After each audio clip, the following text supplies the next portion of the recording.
శివుడు తన మూడో కంటిని తెరిచిన ప్రదేశం మన భారతదేశంలోనే ఉంది. అవును, అది హిమాచల్ ప్రదేశ్లోని కుల్లు అనే జిల్లాలో ఘుంటార్ దిగువన పార్వతీ నది సమీపంలో ఉంది. ఒకప్పుడు శివపార్వతులు కొంతకాలంపాటు ఇక్కడే నివసించేవాళ్లు అని మన పురాణాల్లో ఉంది.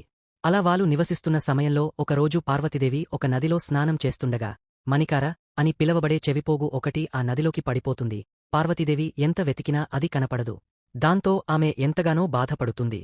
అంతలోనే పార్వతీదేవి బాధను గమనిస్తున్న శివుడు సర్పాలకి దేవుడైన శేషనాగ్ని చెవిపోగును కనుగొనమని ఆదేశించాడు.